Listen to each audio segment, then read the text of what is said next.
여러분, 만약 길거리에서 굶어 죽어가는 아이를 발견한다면 어떻게 하시겠습니까? 그냥 지나치시겠습니까? 아니면 손을 내밀어 주시겠습니까? 여기 온 동네 사람들이 손가락질하는 가난한 아이를 거두어 키운 한 할머니가 있습니다. 사람들은 모두 미쳤다고 비웃었지만 단 1년 만에 할머니의 삶은 180도 달라졌습니다. 도대체 그 아이에게 무슨 비밀이 숨겨져 있었던 걸까요? 한결 야담의 이야기가 계속될 수 있도록 구독과 좋아요 부탁드려요. 감동적인 옛 이야기 지금 바로 시작합니다. 조선 중기 충청도 공주 땅에 유난히 추운 겨울이 찾아왔습니다. 한방눈이 사흘 밤낮을 쏟아져 내렸고 강물마저 꽁꽁 얼어붙었지요. 가난한 백성들은 아궁이에 불씨조차 지피지 못해 떨고 있었습니다. 그 추운 겨울날 장터 어귀에 한 아이가 쓰러져 있었습니다. 9살쯤 되어 보이는 여자아이였지요. 누더기 옷을 걸친 아이는 온몸이 시퍼렇게 얼어 있었고 입술은 파랗게 질려 있었습니다. 지나가는 사람들은 아이를 힐끗 보고는 고개를 돌렸지요. 저것 봐라. 또 한 명 얼어 죽겠구만. 요즘 세상에 제 코가 석자인데 누가 남의 자식을 돌보겠나? 사람들의 차가운 말소리가 눈발과 함께 흩어졌습니다. 아이는 가늘게 숨을 쉬며 죽음을 기다리고 있었지요. 아이의 옆에는 작은 보따리 하나가 놓여 있었습니다. 보따리 안에는 낡은 명주 수건 한 장과 깨진 옥 조각이 전부였지요. 그때 한 할머니가 지게를 지고 장터를 지나가고 있었습니다. 이른이 넘은 복녀 할머니였지요. 할머니는 산에서 나무를 해다 팔아 근근히 살아가는 가난한 과부였습니다. 남편과 자식들을 모두 전염병으로 잃고 홀로 살아온 지 벌써 20년이 넘었지요. 복녀 할머니는 쓰러진 아이를 발견하고 걸음을 멈췄습니다. 아이의 얼굴을 들여다보니 할머니의 가슴이 먹먹해졌지요. 죽은 딸아이와 꼭 닮은 얼굴이었습니다. 할머니는 무릎을 꿇고 아이의 손을 만져보았습니다. 얼음장처럼 차가웠지요. 아이고, 이를 어쩐다. 이 추운 날에 이 어린 것이. 할머니는 얼른 아이를 업었습니다. 아이의 몸은 깃털처럼 가벼웠습니다. 얼마나 굶었으면 이렇게 가벼울까요? 할머니는 눈길을 헤치며 집으로 달려갔습니다. 70이 넘은 나이에 숨이 턱까지 찼지만 할머니는 멈추지 않았지요. 장터의 구경꾼들이 수군거렸습니다. 저 늙은이가 미쳤나? 저 나이에 무슨 힘으로 남의 자식을 키운단 말인가? 나무나 해다 팔아 근근히 사는 주제에 저러다 둘 다 얼어 죽겠구만. 그래도 착하기는 착한 양반이지. 하지만 이 각박한 세상에 착한 것만으로는 살 수 없어. 복녀 할머니는 아랑곳하지 않았습니다. 집에 돌아온 할머니는 아궁이에 불을 지폈지요. 마지막 남은 나무를 모두 태우고 아이를 따뜻하게 감싸 안았습니다. 할머니의 체온이 아이에게 전해졌지요. 한참을 지나서야 아이가 가늘게 신음했습니다. 할머니는 쌀독에 남은 쌀을 긁어 모아 죽을 쑤었습니다. 단 3숟가락밖에 남지 않은 쌀이었지만 할머니는 모두 아이에게 먹였지요. 할머니 자신은 물만 마시며 배를 채웠습니다. 아이는 죽을 한 숟가락 한 숟가락 삼키며 눈물을 흘렸습니다. 따뜻한 밥을 먹어본 것이 얼마만인지 아이는 목이 메었습니다. 할머니, 할머니. 아이는 그렇게 중얼거리다 기절하듯 잠들었습니다. 복녀 할머니는 아이의 손을 꼭 잡고 밤새 지켰지요. 아이의 숨소리가 고르게 들릴 때마다 할머니는 안도의 한숨을 내쉬었습니다. 창밖으로는 여전히 눈이 내렸고 할머니는 아이를 더욱 꼭 안아주었습니다. 다음 날 아침 아이가 눈을 떴습니다. 할머니는 산에 가서 나무를 해와야 했지만 아이 곁을 떠날 수 없었지요. 아이는 겁에 질린 눈으로 주위를 둘러보았습니다. 아가, 무서워하지 마라. 여긴 안전한 곳이란다. 할머니의 다정한 목소리에 아이는 조금 안심했습니다. 하지만 여전히 경계하는 눈빛이었지요. 아가, 이름이 뭐냐? 아이는 고개를 저었습니다. 이름도 모른다는 듯 했지요. 아이는 입을 열었습니다. 아버지가 저를 버렸어요. 입이 하나 줄었다고 좋아하시면서 아이의 목소리가 떨렸습니다. 할머니는 가슴이 아팠지요. 제 자식을 버리는 세상이 야속했습니다. 그럼 내가 이름을 지어주마. 복이라고 부르자. 너는 이제 내 복이다. 할매의 마지막 복이란다. 복이라는 이름을 얻은 아이는 할머니를 꼭 껴안았습니다. 할머니의 품에서 처음으로 따뜻함을 느낀 것이지요. 복녀 할머니도 아이를 안으며 눈물을 흘렸습니다. 20년 만에 다시 누군가를 안아보는 것이었지요. 하지만 마을 사람들의 시선은 차가웠습니다. 복녀 할머니가 나무를 하러 산에 가고 보기가 집에 남으면 동네 아이들이 몰려와 놀렸지요. 거지년아, 너희 할멈도 곧 죽을 거야. 너도 곧 얼어 죽을 거다. 아무도 너를 원하지 않아. 보기는 울음을 참으며 집 안에 숨었습니다. 돌멩이가 날아와 창문을 때렸고 보기는 움츠러들었지요. 할머니는 그런 보기를 보며 가슴이 아팠습니다. 더 심한 것은 어른들의 험담이었습니다. 복녀 할머니가 장터에 나무를 팔러 가면 사람들이 쑥덕거렸습니다. 저 늙은이가 정말 미쳤어. 제 밥도 못 먹는 주제에 남의 자식을 키우다니. 아마 머지않아 둘 다 굶어 죽을 게야. 그때 가서 뒷감당은 누가 하나? 쯧쯧, 나이 먹고 철이 없으니 저 모양이지. 할머니는 이를 악물었습니다. 사람들의 말에 흔들리지 않았지요. 밤마다 할머니는 보기에게 말했습니다. 보가, 사람들이 뭐라 하든 신경 쓰지 마라. 할매가 너를 지켜줄 게다. 너는 할매의 복이니까. 보기는 할머니의 손을 꼭 잡으며 고개를 끄덕였습니다. 할머니의 손은 거칠었지만 따뜻했지요. 겨울이 깊어갈수록 할머니의 삶은 더욱 팍팍해졌습니다. 나무를 해다 팔아도 돈이 되지 않았고 쌀값은 날로 올랐지요. 할머니는 자신의 끼니를 줄였습니다. 하루 두 끼를 먹던 것을 한 끼로 줄이고 그마저도 보기에게 더 많이 주었지요. 할매도 드세요. 보기가 걱정스러운 눈으로 말했습니다. 하지만 할머니는 배부른 척 웃으며 고개를 저었지요. 할매는 배불러. 아까 산에서 도토리도 주워 먹었단다. 너나 많이 먹어라. 실컷 먹어야 힘이 나지. 하지만 보기는 알고 있었습니다. 할머니가 거짓말을 한다는 것을요.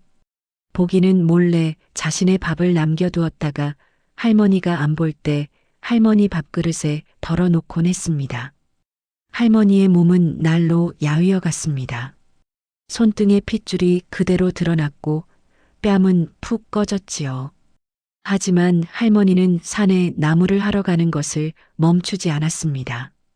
눈보라가 치는 날에도 바람이 매섭게 부는 날에도 할머니는 산으로 갔습니다. 어느 날 할머니가 산에서 나무를 하다가 그만 넘어지고 말았습니다. 미끄러운 눈길에 발을 헛디딘 것이지요. 할머니는 발목을 삐었지만 꾹 참고 나무를 지게에 지고 내려왔습니다. 발목이 퉁퉁 부어올랐지만 할머니는 이를 악물었지요.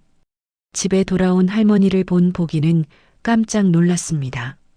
할머니의 옷이 찢어져 있었고 무릎에서는 피가 흘렀지요. 발목도 이상하게 부어 있었습니다. 할매, 다치셨어요? 보기는 울음을 터뜨렸습니다. 할머니는 괜찮다며 웃었지만 걷는 것조차 힘들어했지요.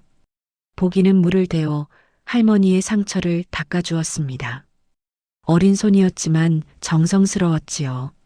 그날 밤 보기는 결심했습니다. 할머니께 은혜를 갚아야 한다고요. 하지만 어린 보기가 무엇을 할 수 있겠습니까? 보기는 밤새 고민했습니다. 할머니의 힘든 숨소리를 들으며 보기는 눈물을 흘렸지요. 다음 날부터 보기는 할머니 몰래 산에 올라갔습니다. 나뭇가지라도 주워 오려는 생각이었지요. 보기는 작은 손으로 떨어진 나뭇가지를 주웠습니다. 손이 얼고 발이 시렸지만 보기는 참았지요. 할머니를 위해서라면 무엇이든 할 수 있었습니다. 어느 날 보기가 산속 깊은 곳까지 올라갔을 때였습니다. 눈 덮인 바위 틈에서 이상한 소리가 들려왔지요.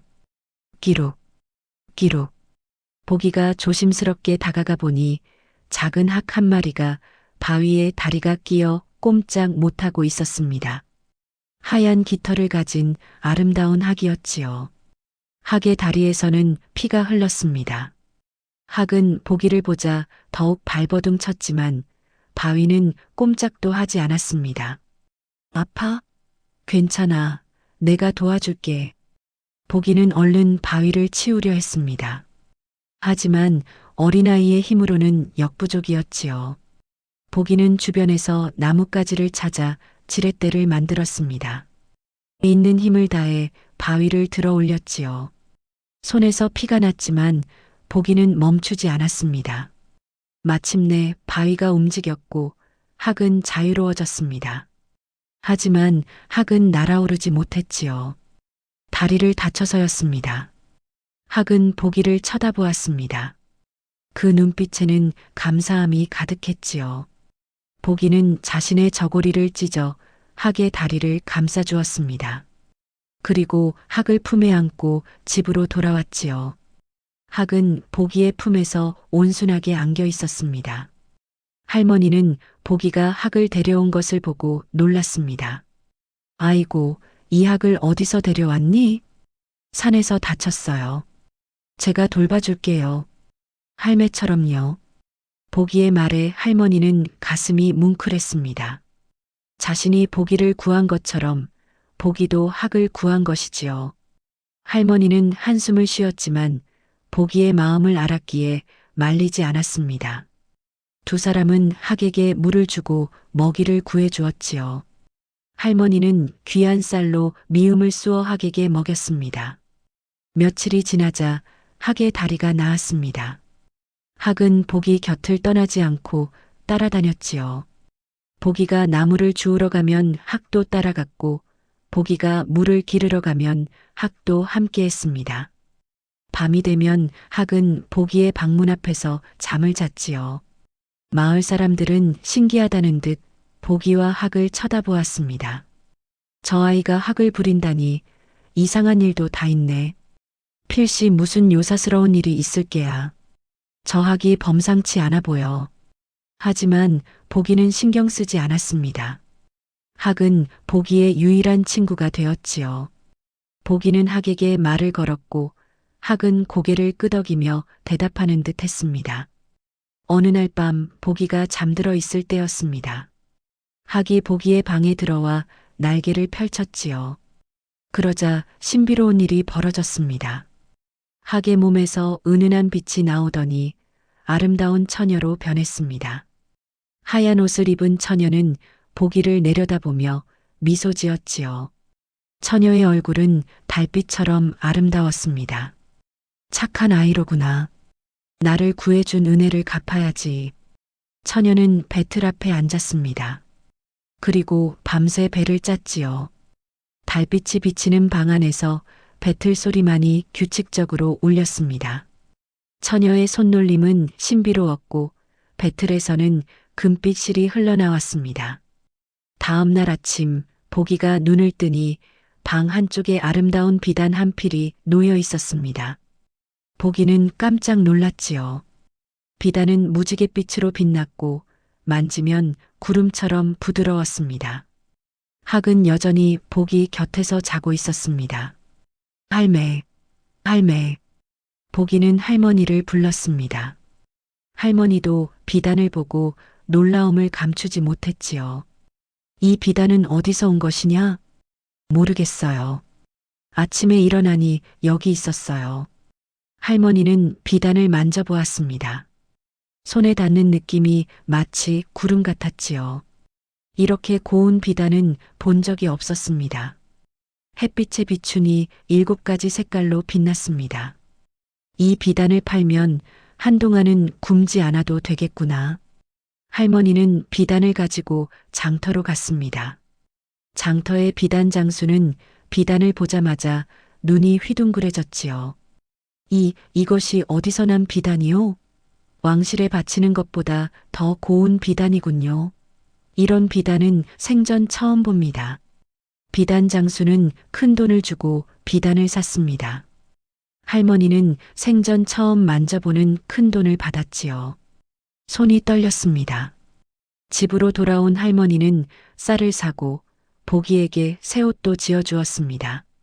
나무도 충분히 사서 아궁이에 불을 지폈지요. 그날 밤 두 사람은 오랜만에 배불리 밥을 먹었습니다. 따뜻한 국과 흰 쌀밥이 상에 가득했지요. 할매, 이제 할매도 편히 쉬세요. 보기는 할머니의 손을 잡으며 말했습니다. 할머니의 눈가에 눈물이 맺혔지요. 보기도 함께 울었습니다. 두 사람은 처음으로 따뜻한 밤을 보냈습니다. 신기하게도 그 다음 날도 방에는 아름다운 비단이 놓여 있었습니다. 보기는 학이 무언가 비밀을 가지고 있다는 것을 알았지요.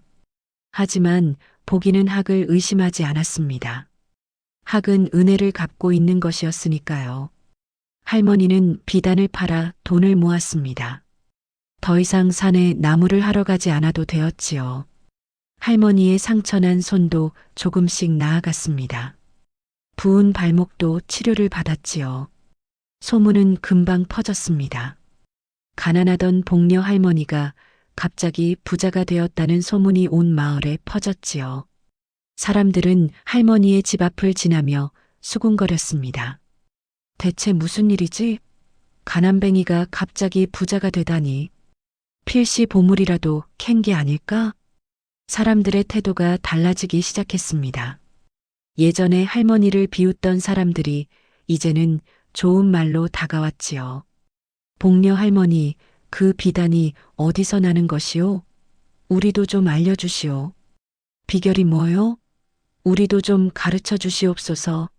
하지만 할머니는 아무 말도 하지 않았습니다. 보기도 학의 비밀을 지켰지요. 보기는 밤마다 학에게 말했습니다. 고마워. 정말 고마워. 하지만 너무 무리하지 마. 학은 보기의 손을 부리로 살짝 쪼며 괜찮다는 듯 했습니다. 마을의 부자 김진사가 할머니를 찾아왔습니다. 김진사는 마을에서 가장 부유한 사람이었지만 욕심이 많기로도 유명했지요. 그는 수십 명의 종을 부리고 넓은 논밭을 가지고 있었습니다. 복녀 할머니, 그 비단을 저에게 파시오. 제가 좋은 값에 사드리겠소. 장터보다 2배로 쳐드리겠소. 김진사의 눈에는 탐욕이 가득했습니다. 할머니는 정중히 거절했지요. 죄송하지만 비단은 이미 다른 곳에 팔기로 약속했습니다. 김진사는 불쾌한 표정으로 돌아갔습니다. 그의 얼굴은 붉게 상기되어 있었지요. 그날 밤 김진사는 하인을 시켜 할머니의 집을 지켜보게 했습니다. 너희들 밤새 저 집을 감시해라. 무슨 일이 있는지 낱낱이 보고하라. 하인들은 김진사의 명령을 받들었습니다. 김진사의 하인은 밤새 할머니의 집을 감시했습니다. 그리고 신비로운 광경을 목격했지요. 학이 처녀로 변해 배를 짜는 모습을 말입니다. 하인은 입을 다물지 못했습니다. 저것이 사람으로 변하다니. 하인은 급히 김진사에게 달려가 보고했습니다. 김진사의 눈이 번쩍 뜨였지요. 그래, 학이 사람으로 변한다고? 허허, 그것 참 재미있구나. 김진사는 욕심이 생겼습니다. 저항만 있으면 평생 부귀영화를 누릴 수 있을 것 같았지요.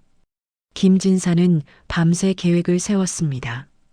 다음 날 김진사는 관아에 고발했습니다. 사또, 복녀 할머니가 요물을 집에 두고 있습니다. 밤에 학이 사람으로 변한다고 합니다. 마을에 재앙이 닥칠 것이니 조사해 주십시오. 사또는 즉시 관졸들을 보내 할머니와 보기를 잡아왔습니다. 학도 함께 잡혀왔지요. 보기는 학을 꼭 안고 울었습니다. 할매, 제가 학을 데려와서 이렇게 됐어요. 다 제 잘못이에요. 아니다, 보가. 잘못은 없단다. 관아에는 구경꾼들이 가득 모였습니다. 사또가 할머니에게 물었지요. 그대 집에 요물이 있다는데 사실이냐? 아닙니다. 학은 그저 평범한 새일 뿐입니다. 보기가 다친 것을 구해준 것 뿐이옵니다. 하지만 김진사가 끼어들었습니다. 사또, 저 학은 밤에 사람으로 변합니다. 제 하인이 직접 목격했습니다. 저것은 요물이 분명하니 당장 잡아 가두어야 합니다. 사또는 학을 자세히 살폈습니다. 하얀 깃털이 아름다운 학이었지요. 학은 사또를 물끄러미 쳐다보았습니다.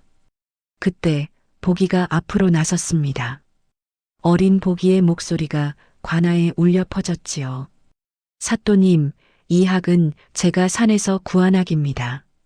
다친 것을 제가 치료해 주었고 그 은혜를 갚기 위해 비단을 짜준 것뿐입니다. 무슨 요물이란 말입니까? 보기의 목소리는 떨렸지만 담대했습니다. 사또는 보기를 바라보았지요.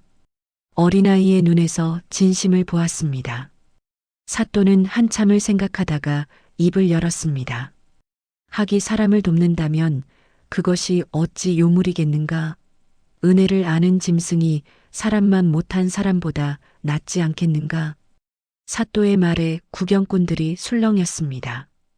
김진사의 얼굴이 붉어졌지요. 사또는 계속 말했습니다. 김진사, 그대는 욕심이 과하오. 남의 복을 빼앗으려 하다니 그것이야말로 요물의 짓이 아니겠소? 은혜를 갚는 학보다 탐욕스러운 그대가 더 요물 같소이다. 김진사는 아무 말도 못하고 고개를 숙였습니다. 관아의 사람들이 웅성거렸습니다. 오르신 말씀입니다. 김진사야말로 욕심쟁이지요. 사또는 할머니에게 말했습니다. 복녀 할머니, 그대는 굶어 죽어가는 아이를 구했고 다친 학을 돌보았소. 그 선행에 하늘이 감동한 것이요. 앞으로도 그 마음을 잃지 마시오. 할머니는 눈물을 흘리며 절을 올렸습니다. 보기도 함께 절을 했지요. 관아를 나온 할머니와 보기, 그리고 학은 집으로 돌아왔습니다. 마을 사람들이 길 양옆에 서서 박수를 쳤습니다. 예전과는 달랐지요. 그날 밤 학은 다시 처녀로 변했지요. 처녀는 보기와 할머니에게 말했습니다. 할머니, 보기야, 그동안 고마웠어. 나는 하늘나라에서 온 선녀란다. 너희의 선한 마음에 감동해 은혜를 갚고자 했지. 처녀는 미소를 지으며 계속 말했습니다. 이제 내가 돌아가야 할 때가 왔어. 하지만 너희에게 마지막 선물을 남기고 갈게. 처녀는 마당에 있는 우물을 가리켰습니다. 우물에서 금빛이 솟아올랐지요. 우물 안에는 금덩이가 가득했습니다. 금덩이들이 달빛을 받아 반짝였습니다. 이 금으로 평생 편히 사세요. 그리고 가난한 사람들을 도우며 사세요. 할머니께서 보기를 구한 것처럼 보기가 나를 구한 것처럼요. 처녀는 다시 학으로 변했습니다. 학은 하늘 높이 날아올라 구름 속으로 사라졌지요. 학이 날아가는 모습은 마치 별처럼 아름다웠습니다. 보기는 울며 하늘을 올려다보았습니다. 할머니는 보기를 안아주었지요. 고마웠어, 학아. 잘 가. 두 사람은 밤하늘을 바라보며 학을 그리워했습니다. 그 후로 할머니와 보기는 금을 조금씩 팔아 마을에서 가장 부유하게 살았습니다. 하지만 두 사람은 부를 혼자 누리지 않았지요. 굶주린 사람에게는 밥을 주었고 헐벗은 사람에게는 옷을 주었습니다. 병든 사람에게는 약을 지어 주었지요. 집 없는 사람에게는 집을 지어 주었고 일자리 없는 사람에게는 일을 주었습니다. 마을 사람들은 할머니와 보기를 존경했습니다. 예전에 비웃던 사람들은 부끄러워하며 사과했지요. 할머니, 그때는 제가 어리석었습니다. 용서해 주십시오. 괜찮습니다. 다 지난 일이지요. 김진사도 찾아와 용서를 빌었습니다. 제가 욕심에 눈이 멀었습니다. 용서해 주십시오. 할머니는 김진사를 용서했습니다. 보기도 웃으며 고개를 끄덕였지요. 김진사는 그 후로 마음을 고쳐먹고 가난한 사람들을 도왔습니다. 세월이 흘러보기는 아름다운 처녀로 자랐습니다. 할머니는 100살까지 건강하게 살다가 편안히 눈을 감았지요. 보기는 할머니의 뜻을 이어받아 평생 선행을 베풀며 살았습니다. 보기는 고아원을 지어 버려진 아이들을 돌보았고 학교를 세워 가난한 아이들을 가르쳤습니다. 마을 사람들은 보기를 성인처럼 모셨지요. 사람들은 말했습니다. 선한 마음 하나가 하늘을 감동시키고 한 사람의 인생을 바꾸고 온 마을을 변화시켰다고요. 매년 봄이 되면 하늘에서 하얀 학 한 마리가 내려와 보기의 집 앞을 맴돌았습니다. 보기는 학을 보며 손을 흔들었지요. 학도 날개를 펼쳐 인사했습니다. 여러분, 작은 선행 하나가 얼마나 큰 복을 가져오는지 아시겠습니까? 남을 돕는 마음, 그것이야말로 가장 큰 재산입니다. 어려운 사람을 보면 외면하지 마십시오. 여러분의 작은 도움이 누군가의 인생을 바꿀 수 있습니다.